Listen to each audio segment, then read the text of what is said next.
Welcome to Taboo Texarkana, the podcast where we dive deep into the untold stories, spiritual journeys, and topics people don't usually talk about. I'm Colton Foltz, your host, inviting you to join me as we sit down with incredible individuals from Texarkana and beyond.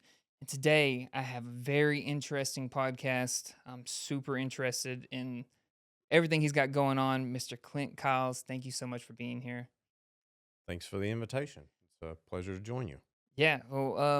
I'm just gonna say the name of your podcast first because I think that's gonna stir up a bunch of questions, and it's the Psychedelic Christian Podcast. Correct? That's correct. That is correct. Cool. Before we dive into that, because I'm an advocate for psychedelics, and I'm really interested to hear the faith part, the crossroads where the two meet.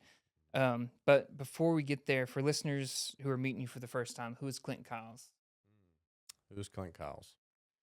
Guess I'd say first and foremost, I'm a Christian. I'm a father, a fairly newly minted grandfather. Um, those are really the priorities in my life. Everything else is secondary to that. To my faith and my family, everything else comes secondary. Um, I've worked mostly in blue collar industry and trades throughout my life. I've worked at the local Texarkana tire facility, Cooper Tires, recently acquired as part of the Goodyear franchise now. Been there for almost 26 years and just lived and worked here most of my life in Texarkana. Nice. Cool. So what was your religious upbringing like here in Texarkana? Well, I grew up just east of Texarkana in Genoa. You're probably Okay. familiar with that Yeah. area. And went to a small Baptist church growing up. And my family faithfully attended there every Sunday, uh, rain or shine, pretty much. And I would say it was mostly an idyllic uh, rural upbringing. I grew up playing in creeks and fields and Mm-hmm. hunting and fishing. I know you're an avid hunter, you Mm-hmm. enjoy that. Um, Camping, outdoors. That was essentially my upbringing. Was there ever a season when you questioned, left, or re-examined your faith? Hmm. I would say that growing up, it wasn't something that I questioned or examined. I think most of us are a product of our home and our environment. But once we become teenagers, for some people, that's early, maybe 10 or 12 years old. For some of us, it's, 18, 20 years old.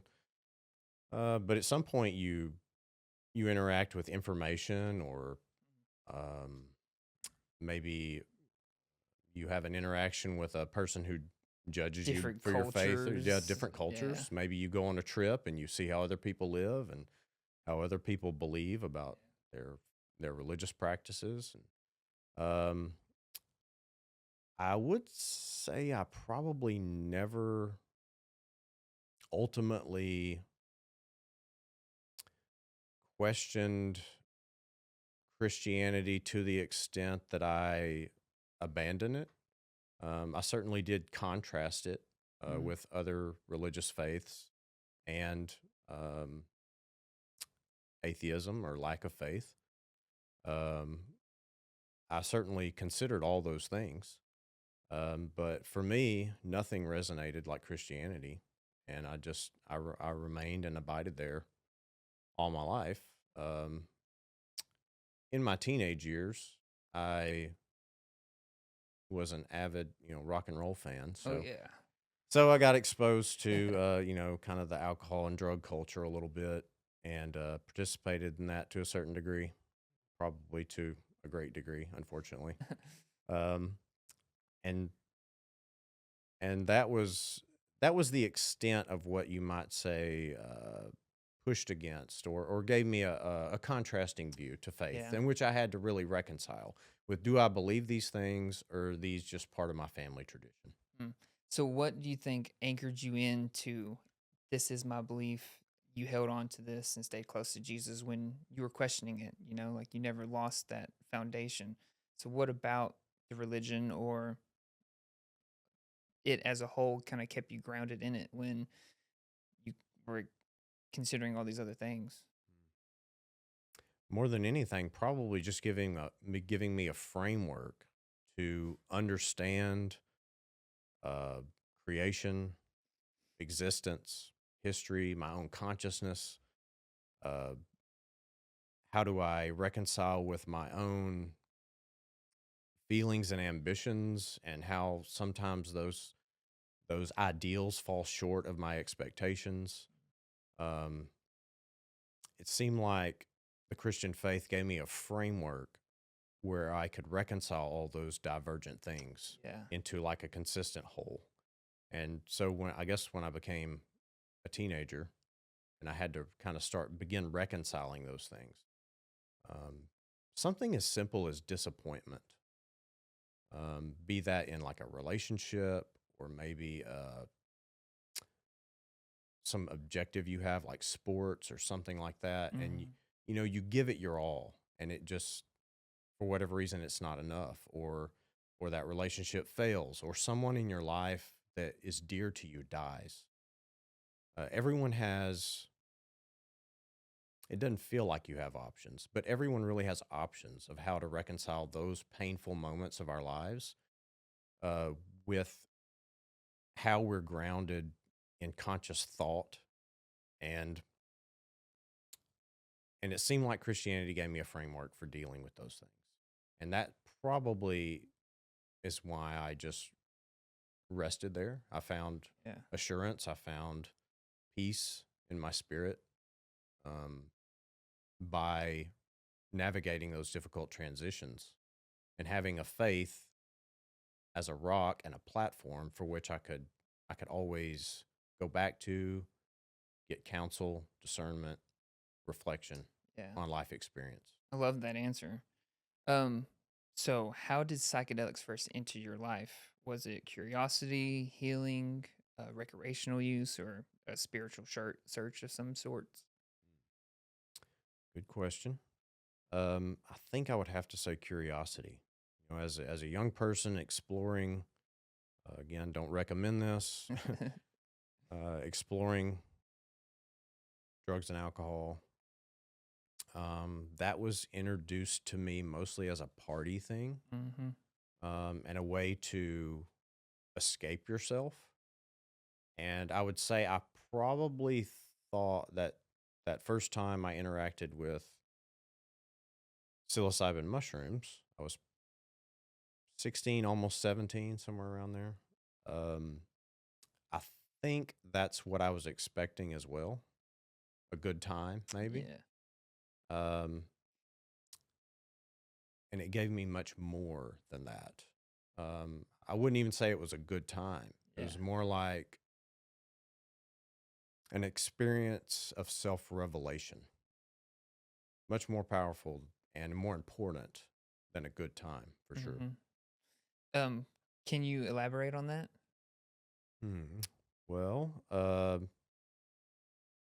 me and a few bumpkin redneck buddies sitting on the tailgate of a pickup, smoking a doobie, and one of them says, "Hey, man, let's walk the field. I've noticed there's some shrooms out there." I'm like, "Really?" I'd heard about this. Um, I'd read High Times and the various folklore of the time. We're talking late '90s, mid to late '90s. So it wasn't like maybe you could, and I just wasn't like abreast of that. Like maybe you could hop on the internet and learn things back then, but I wasn't there. Yeah. Um, so I was like, "Well, do you know how to identify them?" He's like, "Yeah, I got this book at the library." And, he showed me, and it's like, it has these clear distinctions, if they bruise a certain color and all this. Yes. He's saying, okay. I said, okay, let's go look. So we grab a wicker basket and a pillowcase and walk the fence line, and stars were aligned, and we found a good number of psilocybe cubensis. And, you know, it's kind of questionable when you harvest something out of piles of cow dung. Like, Yeah. what's the best philosophy here? Yeah. It doesn't seem like a very healthy uh, place to find a food source. So we thought, let's boil these things. Let's make some tea. So we got some hot water going. Uh, put them all in there. Didn't smell bad, but it also didn't smell very appetizing. I could imagine. So, kind of, what would you call it? Very rich, like almost metallic in. Um, so he had some cherry Kool-Aid, and so we poured that in there, got some sugar, and made up our own little electric Kool-Aid, and had a few glasses because we didn't know how to judge proper dose. So I don't know how much we had that day, to be honest with you. Yeah. Um, but it turned into a very interesting afternoon. Do you think that first experience did it bring you closer to Christ? Yeah, I believe so, because it was one of the first times I ever had um, a conscious perception of myself that wasn't at the mercy of my feelings and my ego, if that makes any sense. It was almost like a third person experience of Of Clint and who he yeah. is. And so I guess it gave me a perspective shift. It allowed me to evaluate my actions, my thought Yeah. processes, my petty grievances with people, friends or my parents, and it made me reconsider a lot of things. And it made me recognize that ultimately I'm far more connected to God and all these people than I ever imagined. That's beautiful. The way I try to explain it to people is like it's not always this crazy psychedelic trippy thing. Sometimes it just takes my brain or my consciousness to this state where it's like I'm surrounded by mirrors and I have to look at myself and my actions and my grievances, and maybe it just takes my mind into this thought process to review and like go introspective, and maybe I'm not even like tripping, but I'm having this like internal conversation and dialogue. That's ultimately like how I got sober and how I've learned a lot and grown over the years.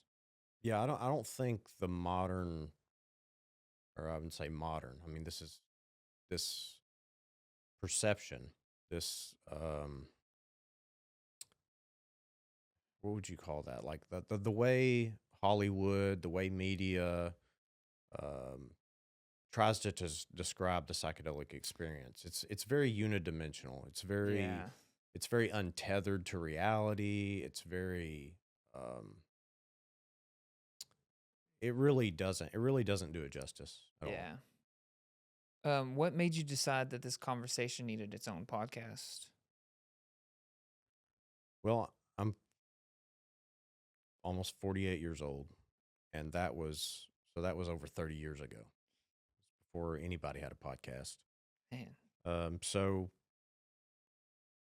one of the benefits of my job, probably like your own, is you have the opportunity to just pop in some earbuds and just do the physical work Mm-hmm. while you're learning, you're thinking, you're almost existing consciously in a whole nother place. And so I began in, I guess, the 20 teens, listening to a lot of podcasts, listening to a lot of audiobooks.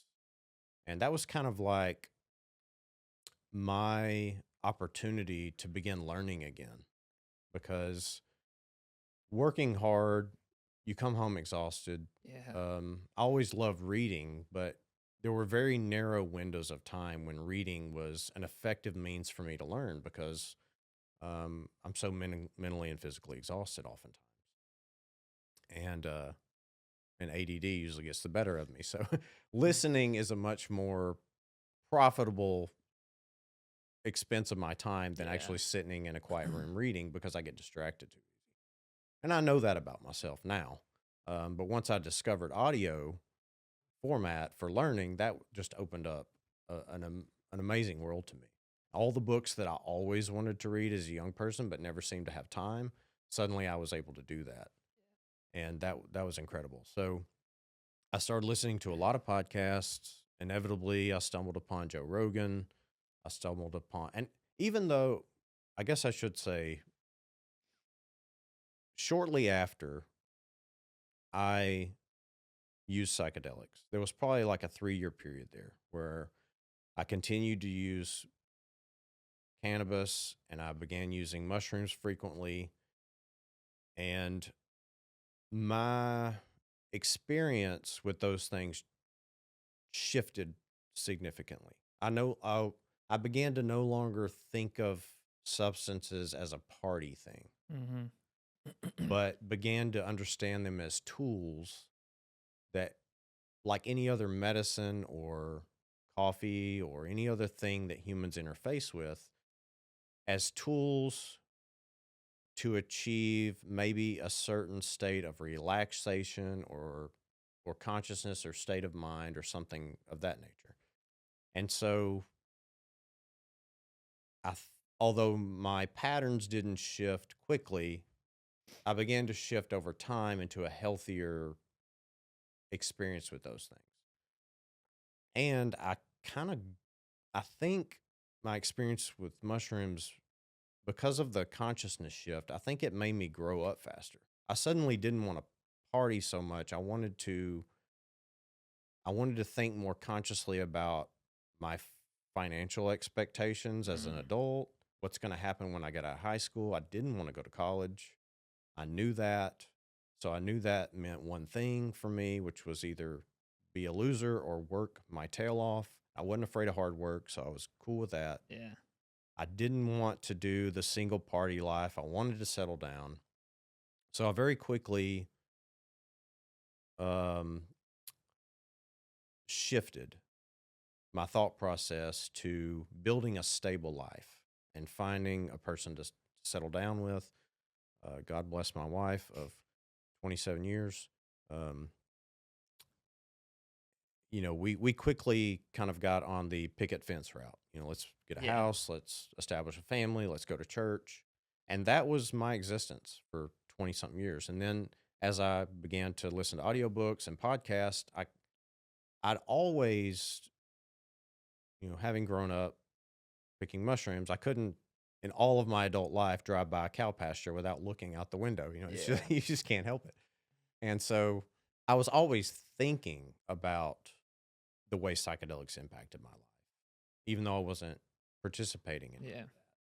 And so once I discovered these podcasts, um, again, listening to Joe Rogan talk about it openly, and I found Psychedelic Salon with Lorenzo Haggerty. He was replaying all these old talks of Terrence McKenna and Ram Dass and all these people. Again, people that I had heard about as a young person, but those books weren't available at my local library, Yeah. so I didn't have access to those things. So being able to hear and understand those people and their perspectives and their thought processes, um, that really re-engaged my mind. And so I thought there must be like a pastor who grew up like in the 60s who now has a podcast or wrote a book. Couldn't find any of that. Mm-hmm. I didn't want to be a podcaster. I wanted to listen to a podcast About by a these Christian, things. yeah, and there wasn't one out there. So I was like, crud, maybe that means I need to be the person who makes the podcast. Yeah. Maybe then if I reach out to people, they'll be willing to talk about it. Yeah. So long answer to a short question. The podcast was, for me, birthed out of necessity because I wanted to hear these conversations and they weren't out there. So I had to have them. Yeah. Yeah. Sometimes if you want it, you have to create it and build that community around it. And so yours are all you have like 40 episodes, right? Mm-hmm. And they're mostly Zoom. So are you talking to people around the world, around the nation? Are these people local to Texarkana or people? And I also saw, weren't you like quoted on the Joe Rogan podcast or like a clip or somebody that was on your Oh, show was quoted there or? right. I was not quoted yet. No, no. A kind of local person. She lives in Tyler. Okay. Wendy Reese. She wrote a book, The Christian's Guide to Psychedelics. Okay. Anyone who's interested in that topic, good place to start.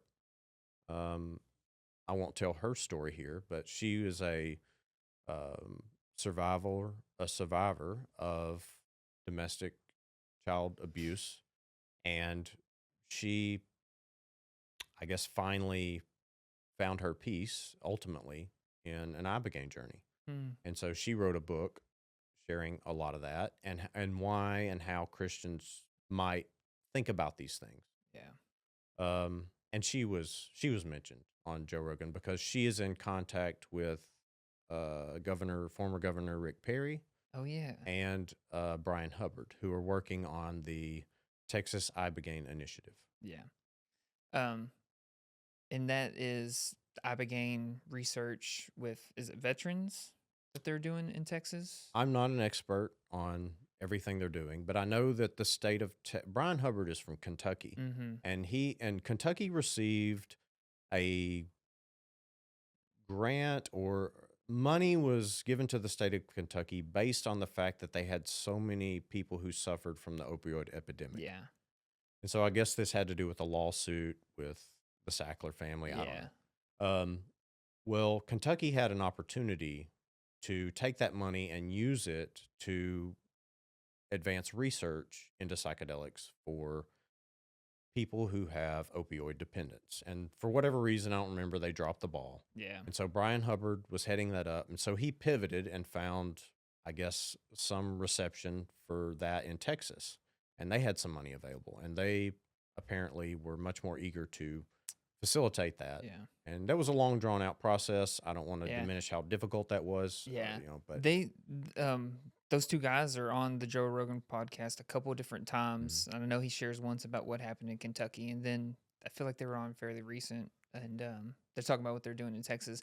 Then, of course, the administration has expedited psychedelic research for first responders and veterans, which is something that happened like back in April or something when like Trump signed a bunch of this into order, which is great for research and veterans and people needing that kind of help. I have a lot of questions that I want to get to pertaining to a bunch of this stuff. But when you first started out this podcast, were you afraid of how your church or your community, your family, your peers would react? yes, I wasn't very public about it, and I'm still not really public about it. Yeah. I don't evangelize psychedelics. Yeah. My hope is that the podcast will be an opportunity for Christians to just begin to entertain the topic. Um, and so yeah, I was concerned. I mean, I was a father. I didn't want to bring any reputational consequences on my family. Um, I didn't want my kids, I didn't want people to be like, yeah, you can't play with that kid because, that guy over there, he has Yeah. a podcast about that. Yeah.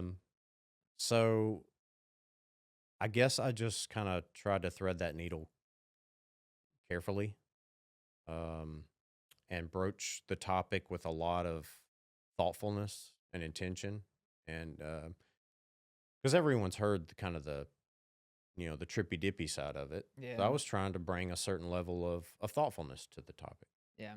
I think there's so much that can be explored there. Even in like, I'm so happy that there's all like the science and that they're helping veterans and stuff like that, because that's really going to like help get into the hearts and minds of people who have stigmatized it or think it's this or think it's that. But when they see that these veterans are having these experiences and healing from PTSD, anxiety, TBI, whatever it is, then maybe they'll be more open to it. And it's not the propaganda that was spread years and years ago. I have like a whole section of really interesting questions I want to make sure I get to you.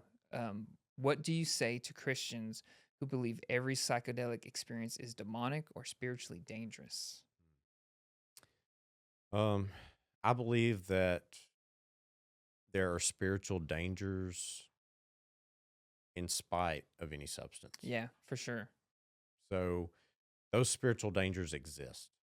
Um, Certainly, substances, psychedelics in particular, could possibly, if not used with wisdom and discernment, could facilitate spiritual dangers. Possibly, I'm not. I'm. Mm, I'm not.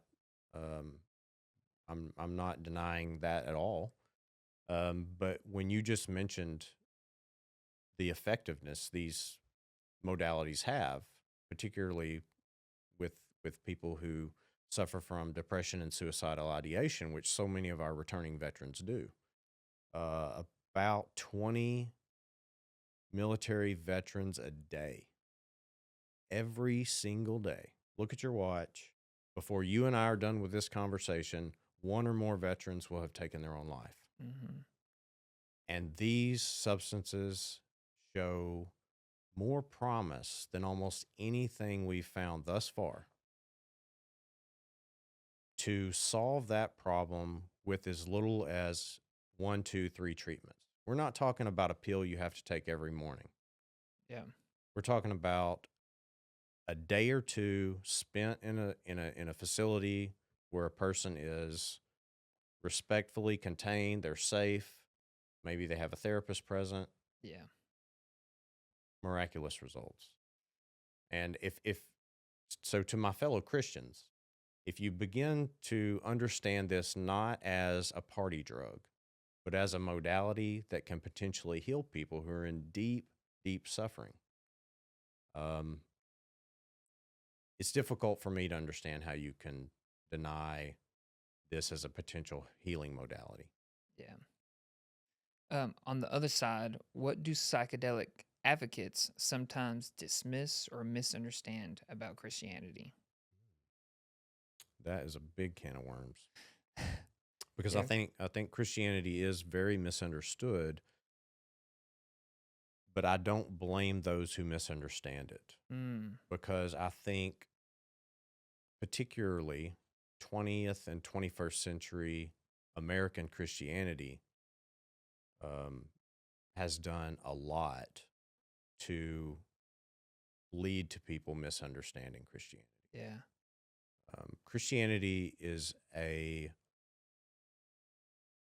ancient philosophy with a very broad scope, and most of what people experience today as Christianity, I'm not saying it's false or it's wrong. It's just a very narrow, modern manifestation of the Christian experience, and I don't think it it gives people a very comprehensive depth of understanding about the Christian Yeah. I could see that. How can someone discern between an encounter with God, their own subconscious, and something potentially deceptive? So, I was at an ayahuasca ceremony once, and somebody had shared and was like, ayahuasca came to me and told me this, and this. And then somebody else eventually was like, ayahuasca didn't tell you that, you know? So, like, is it our own ego telling us to take this route or don't take this route? Or is it God? Like, are we connecting with God or is it something deceptive? So, how can someone discern between an encounter with God, their subconscious, or something potentially deceptive? religion. Because I also know I've tried to have a conversation like this with somebody that's a Christian, and they say that all of it's deceptive. Any connection to any type of spirit or just opening yourself up to that, anything that comes is deceptive. When, I mean, if you can connect with a bad spirit, maybe you can connect with an angel, or I don't know, maybe it's all in your head, maybe it's God, maybe it's subconscious. So I'm interested to know what you think. Right? That's a perennial question, inside and outside the church. I Mm-hmm. mean, like you said, in an ayahuasca circle, people have a variety of experiences. And one guy says, I am Jesus. And the other Yeah. guy across from him says, no, that's me, bro. Yeah. I'm Jesus. Yeah. I just got the download. Exactly. So, yeah, who's right? Yeah. And which one's deceived? Or maybe both, Oof. I assume. Yeah. So, well, I don't know if this is a direct answer to that question, but I've known a lot of people in my Christian experience who never used psychedelics, but I think they were deceived spiritually. Mm. I think there's a lot of mostly men out there, a few women too, who perceive that they have some grand calling and they're called to shepherd people, Yeah. and we see how oft that goes awry, right?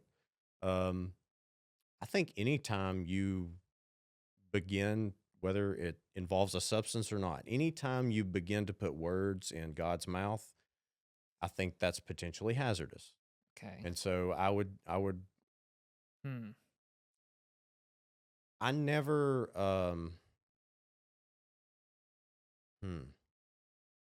I always received my experiences with psychedelics with an open hand and gave it time for those thoughts and experiences to resonate with me.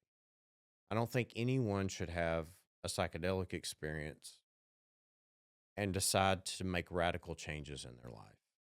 And and the reason I say psychedelic experience is because it's usually a profound experience. Hmm. Okay? Winning the lottery is a profound experience. If you win the lottery, I would advise you to not make any decisions for a long time. You know, call up a trusted friend and mentor and say, "Hey, will you keep this ticket in your safe for a Hmm. month and let me like internalize this radical change that's about to happen to my life?" Yeah. Um, if you go to Peru and do ayahuasca, you probably shouldn't make any radical decisions. Hmm. Give time for those thoughts to marinate. Yeah. You might realize maybe I'm not Jesus. You know.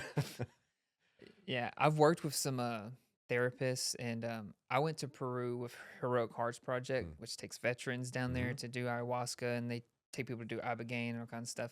But the integration coach, I went through a separation with my ex-wife when I got back, and she's like, "Don't make any decisions, no radical decisions for at least like 3 months. Like just play it out." Because I mean, this was happening before we went and when we got back, and she's like, "Don't make any life-altering decisions. Like wait, integrate, settle down, and then make decisions." But I wasn't the only one making decisions on that situation, Right. so Sometimes decisions happen to you. yeah. Yeah. But like I came back from Peru just like high on life and was like ready to live. And then 2 weeks later, my ex wife and I split up, and it was like, this is messing up my Mm. integration. Like I'm supposed to be like relaxing and camping and hunting and all this stuff. And now I'm like about to be homeless. I got to find somewhere to live. Um, but I'm grateful that I just came back from Peru because like I had an open heart and an open mind around the whole situation. So like, even though I didn't get to enjoy coming home from Peru and integrating as much as I thought, it kind of had me in the headspace to kind of like accept it and be grateful for everything that had been up until that point. So what I thought was like ruining it was like actually me being tested to do the work of what I've been learning and integrating. So it's very Yeah, I would hope interesting. anyone, I mean, given perfect circumstances, you wouldn't have to deal with something so heavy immediately, Yeah. but that's the nature of life as an adult, Yeah. in a challenging and fast-paced world. That's why I think sometimes people rush psychedelics, right? Like, we've got to fit it into our busy schedule. And They that's don't. probably not a healthy way to do it. Like, okay, Yeah. I've got 2 days off. I'm going to rush to San Diego. I'm going to do this thing. I wouldn't say that's always a dangerous thing to do, but Yeah. I would almost always recommend someone not do that. Yeah. Um, because it's just you're going to have a lot to think about, and it's going to Hmm. be hard to go right back to the 9 to 5, right to back chasing, going to daycare, picking up this, Yeah. taking your mom to the doctor, maybe getting a tooth removed. I mean, You're right back into yeah, everything. which is Yeah. what probably led you to the dangerous level of frustration and pain and suffering that you're experiencing to begin with. Yeah. Yeah. You definitely need some time on both sides, right? Like time to prepare. And like the Heroic Hearts Project, man, they set us up with like group calls. It was an all male recovery, veteran focused retreat. And then we had like our integration coaches. So it was like weeks of preparation. And they sent you like a veteran's guide to psychedelics workbook, setting intentions, doing all kinds of things. Then they had like a 21-day meditation program. So like, and then about the dieta Hmm. for ayahuasca, so you have to go on this crazy hard diet, and so there's a lot of preparation, at least for this. And I've been trying to schedule in some kind of journey on my calendar recently, and it's like that. It's like, oh, I have 2 days off right here, but do I really want to work like 60 hours outside mowing yards and then wake up one day, try to have this experience, have a day to rest afterwards, and then go, right back into a 60-hour work week. And it's like, I don't know if it's worth it.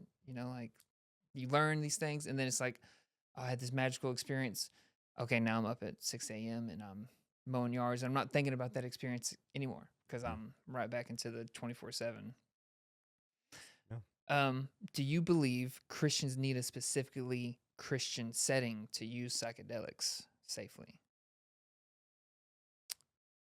Not necessarily, but I think that if a Christian feels called to that, I think a Christian setting would be most appropriate. Now, finding that is going to be the challenge.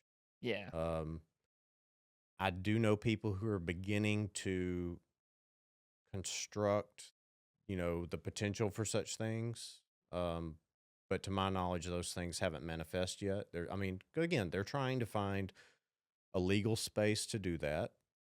I think rightly, Christians are usually concerned about the legal aspect of it. Yeah. Um, Personally, I mean, I don't want to go into a political discussion, but I think law should serve people, not the other way around. Mm-hmm. And I think a lot of our laws work backwards. I'll just leave that there.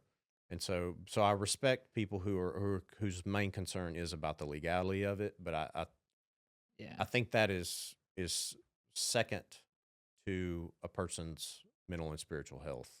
But Yeah. but yes, I think a person would be most comfortable and get the most benefit from a psychedelic experience if it supported and possibly even reinforced their current spiritual understanding. Yeah. I could see them having like faith-based psychedelic retreats, because that's probably very important to somebody in their beliefs. Um, which this next question kind of follows on that. You've warned Christians against impulsively entering foreign ceremonies they don't understand. What specific physical or spiritual risk concerns you most?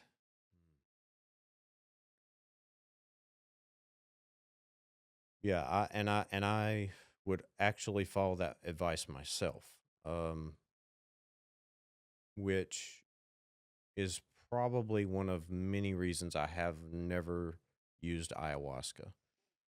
It is the substance itself is not concerning to me, Mm-hmm. but it's almost always in the context of another religious atmosphere, which I don't have any particular ill will towards, but I don't know what entities are being propositioned there, and I don't know if those are things I agree with or disagree with. Um, so I don't know the full spectrum of religious negative potential. Um, and I'm not even certain that one would experience a negative spiritual Mm-hmm. experience if that ceremony was conducted outside of their own personal. I know Christians who have had experiences like that, and they've had a mixed bag. Some have had incredible Yeah. experiences, and where they didn't feel spiritually threatened. And then I've spoken with people who felt like they were spiritually attacked. Yeah. Um, but I've also spoke to people who don't share my Christian faith, and they've experienced both Both. aspects of that as well. Yeah. I think sometimes uh, people are spiritually attacked, or maybe they are, for some reason, spiritually vulnerable based on their own past experiences or their own expectations. Um, I think the spiritual life is always present, and I think once we acknowledge that, we're better equipped given any circumstances where we can more effectively spiritually discern life Hmm. and protect ourselves to whatever degree we find that necessary in our own spirituality. Yeah. When it comes to the ayahuasca ceremonies and the curanderos, the maestros, the shamans, I'm interested to know what you think because part of the idea is you drink the medicine and then they sing like Ikaros, which is supposed to like invoke certain plant spirits or who knows what spirits or gods or whatever, and they come in and work on you and heal on you. Do you believe that's actually happening? Do you think there's some kind of spiritual forces or powers that they are, because the curanderos are drinking the medicine too, and then apparently, I mean, they've spent years in the jungle on diets where they're just drinking this one plant medicine for years on end, and apparently these plant medicines come to them, give them these songs that help heal people in certain ways or whatever. Do you believe there's something to that? Do you think they're actually calling in some of these spiritual partners? And I guess some of it could be dark. I guess it could go either way. But usually the intention is for healing. But do you think there's some kind of magical, mystical power there? I do. I think they're interfacing with spiritual entities and powers. Um, Would you consider that demonic, or because I don't know, like I had my conversation with this one person that was a Christian. We were talking about some of this, and she would say that it would be demonic, even if they're like allies or helping, because you're not supposed to. I don't know. I might be misquoting her, but any dabbling into the spiritual realm is like a no-no in her eyes. well, first I would say your acquaintance there is probably their opinion is probably more consistent with the broader Christian Mm-hmm. community than mine is. So I would like to first and foremost say that any opinions I express here are my own Yeah. and not uh, the opinions of my faith community or the church at large for sure. Um,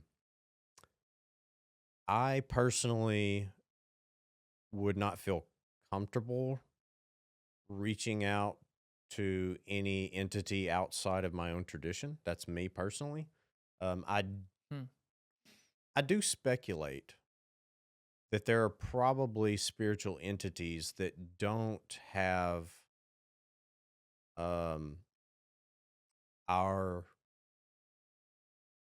that aren't out to that aren't out to destroy us or harm us. Um, I think the spiritual realm is vast, Mm. and we maybe only have a tiny glimpse of it. And so I'm not certain there aren't fairly benign spiritual entities that might, for their own reasons and purposes, have human prosperity as a goal of theirs. I don't know.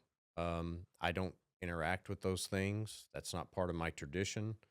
Um, and so I don't want to go. I don't want to presume negative intentions where they're not there. Possibly, does that make sense? Yeah. Um, and so I am convinced that most of the shamanic operators, be they in foreign locales or here, maybe Native Americans, or I think they have the best of intentions. I think most of them are working to help and heal people. Um, I don't think they're Satanists who are attempting to harm people. Um, but these are different ancient traditions Yeah. that are only recently interacting with the Judeo-Christian tradition. And we don't have to go there, but some of those traditions are beginning to, over the last 200 years or so, are actually beginning to mesh Mm. and fuse with Christian tradition. Like you may have heard of the UDV groups like that, Yeah. or I'm drawing a blank. Sorry, I can't remember all the different groups. There's multiple groups that are usually out of African or South American descent, where over the centuries there's been a fusion of usually like a folk Catholicism fused with the native religion there that Mm. historically has practiced the use of psychedelic ritual, and so there's a bit of uh, a cultural religio fusion of those cultures, both with their religion and their That's secular life. interesting. Um, before we jump into this next couple segments, um, what psychedelics have you done?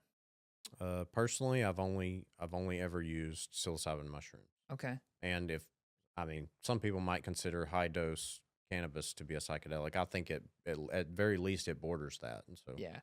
experienced that as well. But no, I've never to date never used LSD, MDMA, San Pedro, any Yeah. of those things. Do you think you'll ever explore any of those, or just you got your medicine? You don't need to go too far down the. Um, probably, probably. Yeah, You know, right now I have a lot of other responsibilities, and so for that's sure. kind of like definitely on the periphery. I'm not Yeah, opposed to it. I'm not fearful of those things. Like yeah, as I referenced towards ayahuasca, the substance itself doesn't concern me. It's maybe a religious practice associated with it, which yeah, I would feel the same if I was going to some shaman in a tent and he was giving people tabs of LSD. I mean, it might have been created in a clean factory somewhere, but I don't want to subject myself unnecessarily to spiritual things that I don't understand. yeah. Because everybody has their own spiritual beliefs, and maybe some of that's infused into whatever type of ceremony whoever's facilitating. That's why I think the Christian faith-based ayahuasca retreat, like or whatever the psychedelics is, I think that could be beneficial for some people to feel more comfortable because people may be scared of the spiritual warfare or the witch doctors or whatever negative ideas people have about it. Why do you think veterans are responding so strongly to psychedelic assisted healing? I think a lot of the experiences um, that veterans have had, especially in a theater of war, are are so potent, and so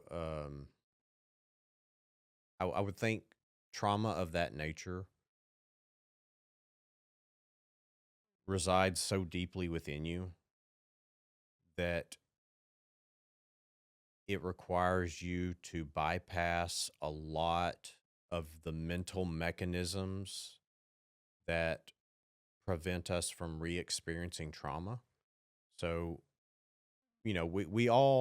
um we all suppress negative experiences, Yeah. right? For our own well-being. Mm-hmm. You don't want to be, if you were harmed as a child, you don't want to be constantly thinking about that all day long. You can't operate. And so we suppress things. And I think particularly, veterans, if they've experienced really potent negative experiences, they're going to suppress that to a point where I think you're going to have either a spiritual or a mental physiological bypass to get past that ego defense mechanism so you can actually deal with the undercurrent of negative Yeah. experience.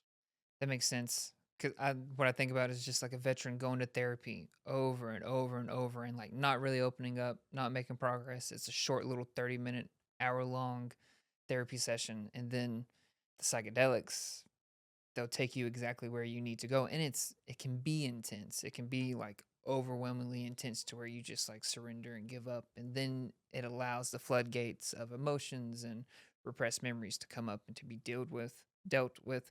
That's kind of how I got into it. Was I started going to therapy and going to the VA, and it just wasn't great. And Treadmill. You got on that yeah, treadmill. Yeah. yeah. But I'm glad that I went and I tried to get help multiple different places, because all that eventually led to like me becoming like a disabled vet. Because it's like I've been trying to get help for years, and I went the alternate route. And I mean, I was abusing LSD and doing a bunch of other drugs and substances, and then too many crazy trips led to like, man, I can't do this. I got to get sober, and which led to mushrooms and ayahuasca. And have you ever heard of Cambo or Combo? I've heard of it. I'm not real familiar with it. I know it's another toad medicine. Mm-hmm. Um, apparently these secretions have I don't know, is it enzymes or Peptides. peptides? Okay. Mm-hmm.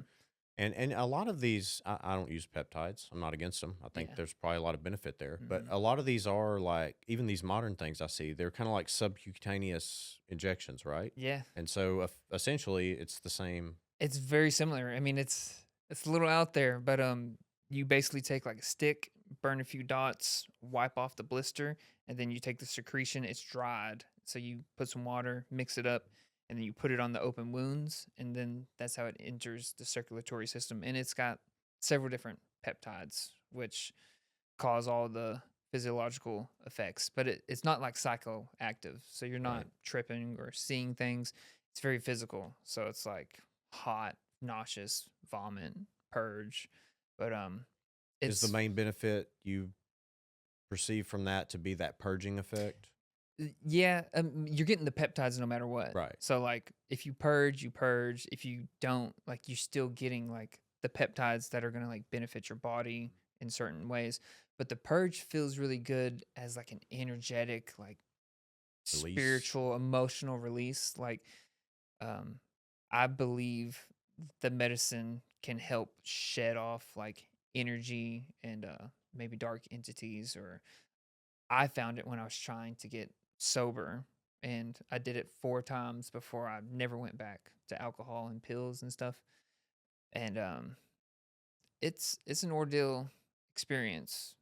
You know, it's I don't recommend it, and I don't really recommend psychedelics to anybody unless they're going to like a vetted safe place, because there can be so much more harm done if people are I we almost showed up to this Wachuma, which is like San Pedro Mhm. cactus medicine.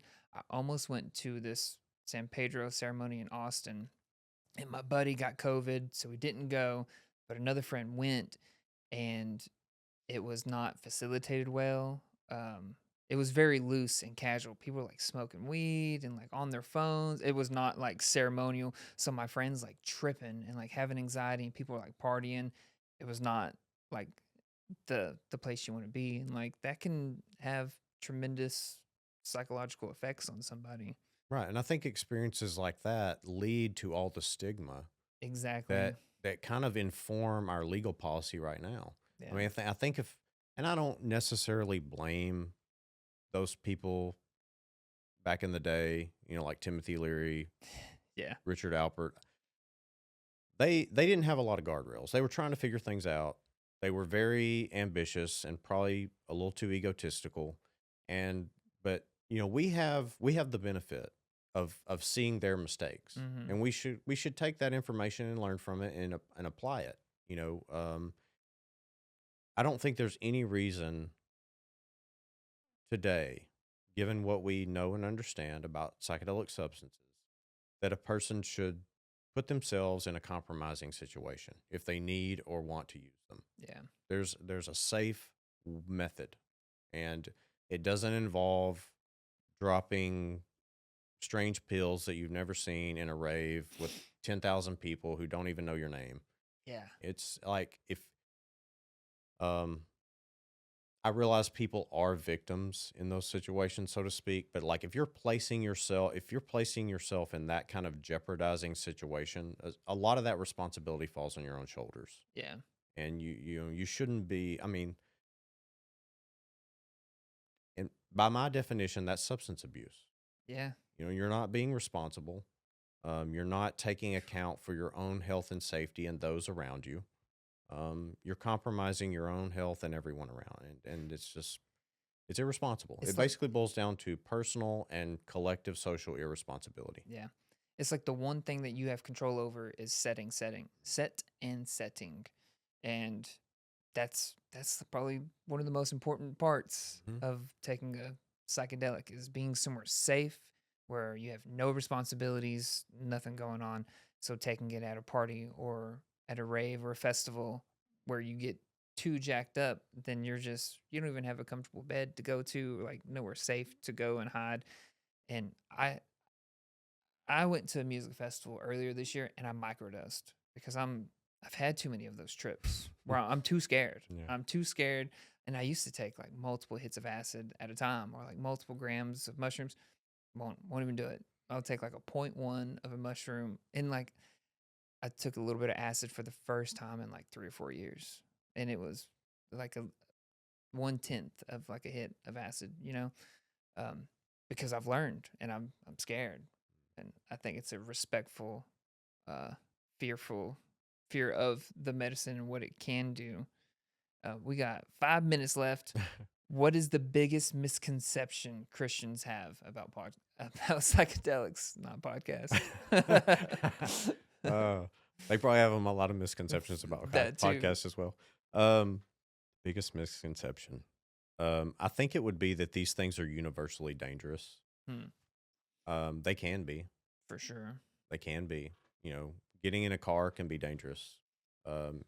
Is getting in a car always dangerous? No. Yeah. I think it relies on, it's relying on who's driving the car and the conditions of the highway and all those things. Can people die from psychedelics? From the medicine itself? Not to my knowledge. Not to my knowledge. I don't think your stomach can hold enough mushrooms to have it. Now, I think there was a study done on like an elephant years ago, like in the 70s, and I think they gave the elephant like, I may be misquoting, but it was an exaggerated amount. It was like 2,300 times the amount of LSD that a normal human would take. So there was probably some heart arrhythmias. Who knows? I mean, that's just a sadistic animal cruelty, in my opinion. Yeah, that's crazy. But I've read and I've heard as well is that like LSD, mushrooms, cannabis, like these things, you can't overdose on them. But I mean, they could send you into like a psychosis. Right. You could think you're dead or like want to die or want the trip to end, so you want to die. But I think once we all have a broader understanding of these substances and their benefits and downsides, I think that'll dispel on like 99% of. So it's education. Yeah, I think so. So the flip side of that question is, what is the biggest misconception the psychedelic community has about Jesus?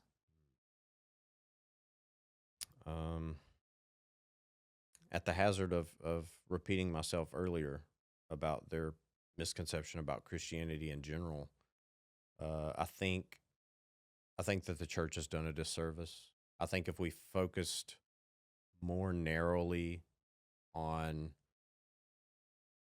the responsibilities and the goals that we understand from the Bible that Jesus Christ came here to deliver, which is our relationship with God, our relationship with Jesus's other followers, and the responsibility that gives us to our surrounding community to serve them, to love them, to invite them into a relationship with God. I think if we could get past our petty grievances with each other and our focus on the finances of these operations, I think then maybe we could lean more into the very practical, physical, and spiritual mandate that Christ gave us to be here as the hands and feet of God in the world, serving humanity. I love that. Let's wrap it up. I told you at the end of the podcast, I have you generate a question for the next guest, and the dreaded Archer was on last month. And his question for you is, are you living fully or are you just existing? So are you thriving or are you just surviving? Are you doing that blue collar 9 to 5 or 8 to 8 and squeezing in that podcast and that trip, or how you living? A little bit of both.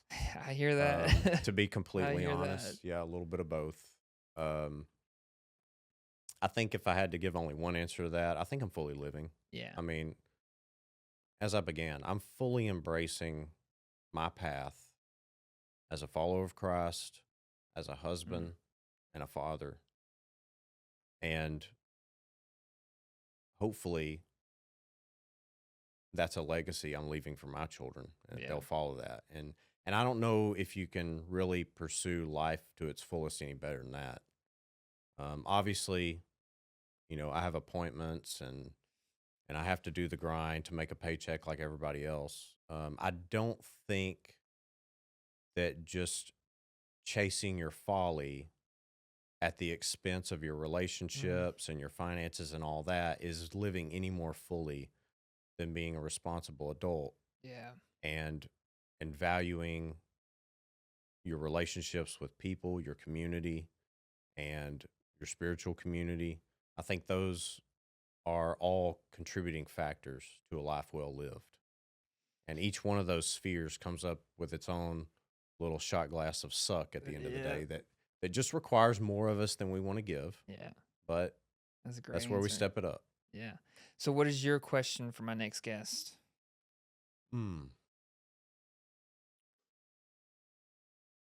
We all recognize the importance of our physical and mental health. How are you investing in your spiritual health? Okay. So that's a question for your next guest, and hopefully anybody else who's listening. Yeah, exactly. If you heard that, maybe take some time to answer both questions. Man, Clint, I appreciate you. The time flies by so quick. It does. It does. The Psychedelic Christian Podcast. It's on Spotify. Is it on YouTube and Apple? That's a long story. I won't tell it about YouTube. I got kicked off of YouTube for no apparent reason. Won't go into that. Yeah. But yes, it's available on all the audio platforms. So Spotify, Apple, Amazon Music, Audible, pretty much any of those that host a podcast format, you can find it there. Okay. And you can find it at the website, the Psychedelic Christian Podcast.com. You can connect with me locally. I try to keep my Facebook as local people that I know face to face, but outside of that, you can find me on LinkedIn. And you can always email me, contact@thepsychedelicchristianpodcast.com. Okay. And I'll put all that down in the show notes. Anything else you want to say? I don't believe so. It's been a pleasure. I think this has been a long time coming. We've interacted off and on online. And it's when I first started the podcast is when Joe Wright told me to reach out to you and that we just touched base. And that was a year and a half ago. Time flies. So I appreciate it. It's nice to meet you, man. It's great to meet you. Thanks. Bye, y'all.